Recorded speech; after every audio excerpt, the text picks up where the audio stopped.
Well, this may possibly be the biggest e-waste explorations video in the entire history of the channel. Hello everybody, and welcome back to another video. As I was saying, I think we need to buckle in for today's video because it truly is going to be a wild ride. So, this may look like a massive pile of e-waste, and no it isn't, but yes it may be in some ways. So, what we have here are two computers, a monitor, and a massive pile of a lot more e-waste on top of those computers. So, well, this actually is going to serve a pretty interesting purpose. So this HP right here is an HP P6370T. So this is our old computer that we used for, well, forever until I built a custom HP ProDesk 600 G1 tower PC from some of the parts from that machine. And this machine was pretty much sitting in my closet, basically going unused for a little while until I had to use the power supply to restore another machine. And then this Lenovo, this has the exact power supply form factor I need. However, there's a catch. This machine, the motherboard on this thing is basically cooked because the SATA controller doesn't work anymore. So what we're going to do is we're going to take the power supply out of this Lenovo, put it into this HP, fix up this HP a little bit, and then you know what? I still have the original hard drive from this machine, which has a Windows 7 factory image. However, this hard drive is really slow. So what we're going to do is, we're going to use the Windows 7 factory image on this hard drive to install Windows 7 on this 256 gig SSD and make this a pretty nice Windows 7 machine. We also have a light scribe drive, some RAM, some Wi-Fi, some software, and then what about this drive? Well, I think there's some old YouTube videos that I accidentally deleted on here. So I have my MacBook, so we're going to do some data recovery on this drive once we're all done setting up this machine. So, if you're ready, let's do this! So we have our two machines. You may be asking, what's going to happen to the Think Center? Well, once the next VCF East swap meet rolls around, or maybe the next MIT flea market, because I will be at both, I'm going to pick up a spare motherboard and power supply for this thing, and maybe do some upgrades. So, let's firstly get this Think Center open, because we got to get the power supply out of there. I'm not sure exactly how to remove it, so let's just start by unplugging. We gotta unplug everything from the motherboard. So let's do that. So now that we've got everything out of the motherboard, we're now gonna just unscrew the power supply from the back case. I believe this is the correct screwdriver. Yes, it is. So we're just gonna do that. And then these screws are on pretty tight because I doubt this power supply has ever been removed. Because, I'm going with this power supply. I believe it's standard ATX based on its form factor, because the other power, this machine does use a standard ATX motherboard and power supply, which is very good. So, we'll see you when this is done. So everything's been unscrewed, and I believe the power supply just lifts up and out of the machine, just like, whoops, accidentally forgot the floppy power cable. Hopefully it just lets go, and there we go. We have a quote-unquote fresh new ATX power supply. So we're just gonna put it on top of there, and we're gonna save this basically computer carcass for later. So I'm just gonna put this I think we could theoretically use the screws for the other machine. So we're just gonna set this off to the side and start fixing our HP machine. However, opening the HP, thankfully, is a lot easier. You just have to unscrew this really big screw on the back and the case comes off. It's a lot easier than the Lenovo because you literally have to push down a button and then somehow miraculously the case has to slide out. So, let's get this power supply in here. And it fits miraculously, thank God. So we're just gonna get it in there, and now we're gonna plug everything in. And the good news is the cables are able to reach so you can plug everything comfortably into like the motherboard and stuff like that. Accidentally dropped the screw. I think I'm just gonna get it later, the case screw. So the next step here is it's now time to install everything. So we're just gonna remove the front panel to slide in the optical drive. So I got this HP light scribe drive, which is actually the original optical drive that came from this machine. So you have to, I believe, move this thing. I'm not sure how to move it, so I'm gonna figure that out. Perfect, now it's in. We do have a motherboard battery in here, which is good. Now I'm just gonna put the next step is to put the RAM in. So it does support, I believe, quad channel memory, but unfortunately I don't have that much DDR3. I only have 3 gigs, which is fine for Windows 7. So I have it on Windows 7 on 2 gigs of RAM, and I believe that, and it was the x64 version. It was an old HP Pavilion, but that machine, I got rid of it at the e-waste center because, well, not the power supply, but the graphics decided to give up the ghost. So now it's time to start literally plugging everything in, like the SATA connectors. So I'm just gonna grab my bag of SATA cables from my closet. And see, I told y'all I have a bag of SATA cables, of course. So we're just gonna need 2. One for the optical drive and one for the hard drive. So we're gonna do blue for the optical and red for the hard drive. So we got the optical one already plugged in.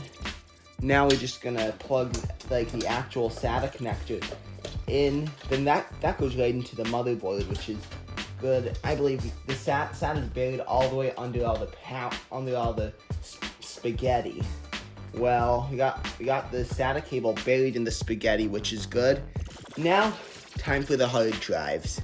Good news, everything is fully plugged in. So the last step is, this might be kind of like a quote optional step, but there's a couple expansion cards in that machine that you might want to swap over to this machine. So to start, we're just gonna put the front case back on, and it snaps on like so. That's what I love about all these OEMs, how the front case goes on so easily. So we're gonna crack open the ThinkCentre yet again to get a couple of these expansion cards. I know there's a FireWire and a USB card, so we'll get those. Well, unfortunately, these cards will not work with this proprietary HP MSI motherboard, because it's basically an MSI, a board manufactured by MSI, but for HP. Kind of like a custom in-house design. So we're just gonna save those for later. So I think we can say this machine is basically ready to go to boot it up. So I'm just gonna get the case screw from under the bed, which is gonna be a little challenging, but we'll find it. Case screw acquired. Now we can just put it on just like that, and we'll just be able to screw it back in. And this machine is basically ready to go. So what we're gonna do is we're gonna hook this thing up to my setup. We're gonna use the SATA to USB enclosure to boot off the recovery partition on this drive, and then restore it to factory settings. So if you're ready, then let's do this. Now we've got everything set up. We gotta hook up this hard drive to our SATA to USB enclosure. So we got a power cord. This is actually the only other one I have, because I was gonna bring it in. It was in my box with the stuff for the VCF swap meet, but I decided just to bring it out for now temporarily because, well, we need it, because you have to connect this thing to power using this power supply. Then you have to literally use I know for the ID, there's a specific spin-up order you have to use. So we're getting everything hooked up. Now, you know what? It's time to see if this thing even boots up. We're just gonna plug it in and press the power button. I believe it's F11 to get into the boot menu. Oh my goodness! I had no idea this thing would even boot. That's quite shocking. So F10 gets into the boot menu. System fan has failed. I know, so F2, that's odd. Now we have a different mouse and keyboard, which is good. We're just gonna move the computer back into the frame, and let's fire it up again. And let's go into the boot menu. Let's go. Let's see it. Oh, never mind, it's not even plugged in yet. So we're gonna plug it in yet again. Let's press the power button, and let's fire it up. Well, I think I just accidentally pressed the power button a little bit too much. So, unfortunately, I'm very sorry about the glare, but we are in the BIOS. So I believe here we can take a look at the specs that we have. So we have an i3-530 at 2.93 gigahertz, 2 cores, 4 threads. We've got, 256 megs of Intel HD graphics video RAM, and then we have, again, 3 gigs of RAM. We got it does detect the SSD in the BIOS. So let's just save changes and exit. Now let's go to the boot menu. You have to click escape to get to the boot menu, which is interesting. So there we go. Let's see if it detects. Here's our Western Digital drive. I'm just gonna see if I know like the Windows 10 install on here is, well, it's not the best scenario, so let's just try to get going. I think we can try going into system recovery via F11. Okay, so we're trying to boot into the system recovery via F11 because they have the original drive hooked up, which is interesting. Oh, and I just saw the screen like flashing something. So let's see if we can even get into the recovery partition. Well, because HP recovery only restores to the original drive and into the internal drive, and I don't want to wipe that internal drive because you have to do data recovery on it, we're going to have to make a bootable, you're going to use HP recovery to make basically a bootable image. So we're going to fire it up yet again, F11 to go into system recovery. Oh, never mind, it's not even plugged in. And sorry if you hear a dog barking in the background, it's just the neighbor's dog.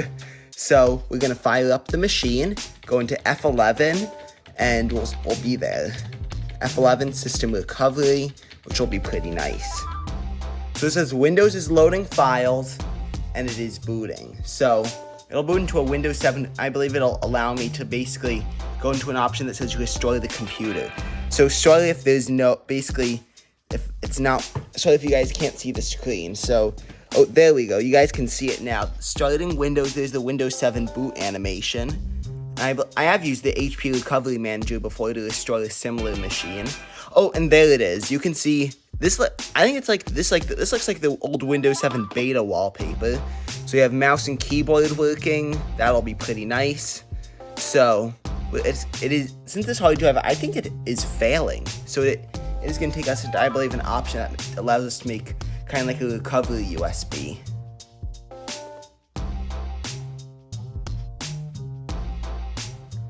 Well, there's been a bunch of major developments lately. Unfortunately, I accidentally wiped the hard drive, and there are a bunch of big files on there that I'm trying to recover. So we're using Recuva to literally recover this drive out of the deleted files. So unfortunately, I couldn't get the recovery manager to work. However, I have a similar HP system which I can use recovery manager on. So I'm going to use that to create my USB drive. So I'm just going to set that machine up and then use that to create our USB stick while this machine is recovering all my deleted files. I can't believe it. So I'm going to create that recovery USB right now. So we're creating the recovery we're going to be creating the recovery media right now. So the other computer right now is, well, recovering all the data off of the wiped drive, unfortunately. This machine is basically the exact same, but has an AMD CPU in it, but I'll be able to, well, use basically kind of like the recovery manager, recovery disk creation. So we'll be able to use that to create the recovery basically the HP recovery media with all the bloatware. But I'll have to install the Intel HD drivers later. So I'm just gonna close out of this like toolbar type thing. So it's recovered about 13,000 files, which is good. Because I decided to use basically kind of like a totally free recovery program, which is good. Because some of them you can only like recover like a specific amount of data before it gets mad at you. Well, this is possibly the most unhinged episode yet. It needs a DVD drive, so we're gonna plug one in right now. Well, finally, we have a DVD drive installed in this thing because I was originally gonna use this as a home server and I wanted to get another drive in here. So we're gonna be not using HP Update, but we're gonna again make a recovery disk for this thing. So recovery manager, recovery disk creation, cyberlink, yes. Next, preparing. I think we're actually gonna be building a DVD. So you know what? Oh, unfortunately, it literally wants me to use 3 DVDs, which is odd. So I'm not sure if I actually do want to use. I think the recovery manager only allows you to use not USBs but DVD. It doesn't allow you to use USB discs. It literally makes you use a DVD. Now, unfortunately, I don't want to waste any of my blank DVDs. Well, it looks like we're just going to pivot to the other alternative, which is using an Internet Archive DVD. So I found an Internet Archive DVD with all the HP themes on it. We can install the drivers separately. So that's what we're going to do. So I'm going to make I think I'll just use a Rufus USB because I already have a 32 gig drive ready to go. So we'll make a nice Windows 10, Windows 7, HP Rufus USB, and we're going to install that on here. So let's do this. So we're currently making the USB in Rufus right now. So we have Recover running, so we have found like 14,000 files on the original drive. So we're going to see if recovery is possible, like once we're finally done. This is possibly, I think, going to be like one of the longest e-waste explorations videos yet. So we're currently making the drive using the original, I believe I used to have bootable USB of Debian on this, a Debian installer for the Think Center. So I'll see you guys once it's done, then we'll do a nice good old installation time-lapse, software installation and benchmarks, and once that's done, we're going to check on data on Recover. Okay, so the recovery USB has been created, the SSD is in, so you know what else I tried to get that Windows install back? I even tried a Windows 10 install USB, that didn't work, so that's why I have to use this to hold data recovery software. So hopefully this is the final time we'll be able to boot this thing up. I'm not saying like the final time we will be able to, but this is the final time we'll have to because it's just been crazy making this episode, and I hope you guys do enjoy it. So we're going to boot into the SanDisk drive, which is our Windows 7 ISO. Well, unfortunately, change it into UEFI. Unfortunately, this computer does not support UEFI. Isn't that lovely? So I have to make this Rufus USB yet again.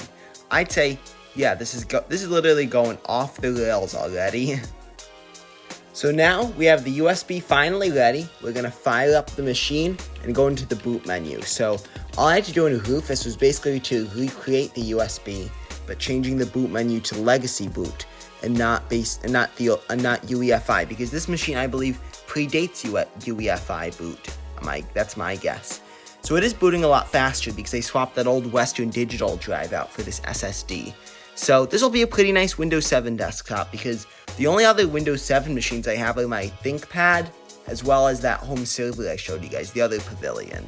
So we're gonna be getting this thing. This is gonna be a pretty nice Windows 7 desktop, kind of like a retro machine, and that's why I wanted to get that HP recovery working.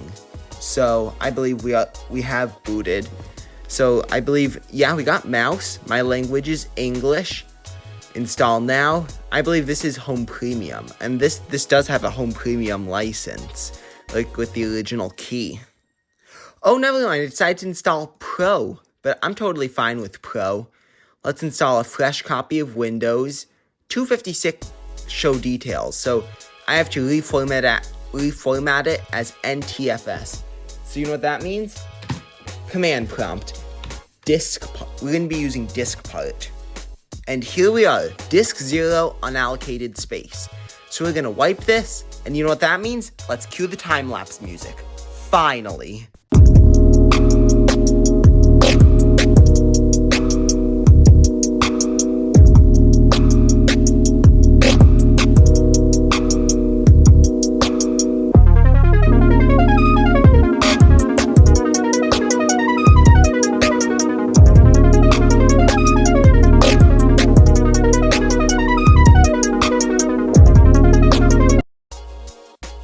So here we are booted into Windows.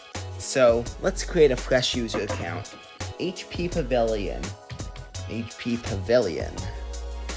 So the user account has been set up. Now it's time to finish basically the rest of the setup. Where is Eastern time? Here we are. So it thinks we're in 2019. So we're gonna go to 2026. Here we are. So it's currently February 19th, and I'm not sure entirely of what the time is. I'm just going to check.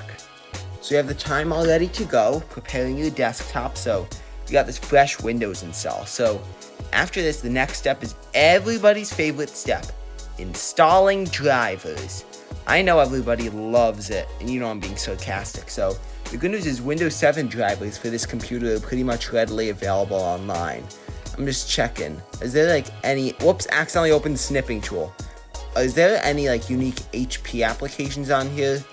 Unfortunately, no. So this is just stock Windows 7 Professional. I'm just curious if it has like, unfortunately, no like weird HP applications. So we're gonna get this thing, we're gonna install drivers right now. Well, finally, it is restored. So we're gonna see what this machine can do. So I decided to go quote unquote light on the software installation. So we got Google Chrome, we got iTunes, we got the Netgear drivers, VLC, and then Make MKV. So we're gonna see what this machine can do firstly. And let's start with web browsing. So let's just try going to YouTube. So we have it pulled up, which is good. Let's pull up our coverage that we had at the VCF swap meet. Unfortunately, I can't get the sound working, but we can test to see if video works. What resolution is this playing at? Let's just try going. It's playing pretty smoothly at 720p. Let's just try cranking it up to 1080p. So it's pretty smooth. This is good for 3 gigs of RAM on YouTube. So I'd say YouTube playback works perfectly fine. If there's any, there was a tiny bit of dropped frames, but not many. So that is very good. Now let's just close out of that and let's see if we can. Let's try firing up iTunes, and it's pretty smooth. Works pretty well. So let's just close out of that. And next step is we're going to be testing VLC. So here it is. We're going to see if this DVD fires up properly in VLC player, and it does. So I'm just going to try testing something. So it goes straight to the menu of this disc. Instead of playing, there is a Columbia TriStar logo beforehand, but we're going to try seeing if it can play from there. Well, here it is. I'm sure many of us remember this exact logo. There's this, unfortunately I couldn't get the audio working, but it has this really majestic music. I think I might dub it in afterwards. So, DVDs play pretty well, which is good. Unfortunately, I can't play any more than that because copyright. Because Columbia TriStar is going to be knocking at my door. So, I'd say this machine works very well for web browsing and most daily tasks. So, finally, although you may have forgotten about it, let's check on the data recovery process that's been going on so far. Well, the good news is, a day later, all the data recovery on the old hard drive has been completed. So we saved a bunch of pictures and videos. Now I have to go through them, delete the ones that I don't need because it saved a bunch of random files from the Windows from the Windows directory, which I can easily delete. But then there's some that I can keep on here, a bunch of old family pictures. There's random pictures like this of basically a blank sheet of paper. Well, so I'm just gonna end the video there.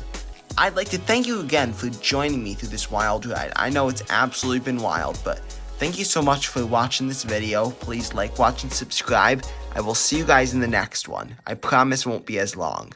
Bye, y'all.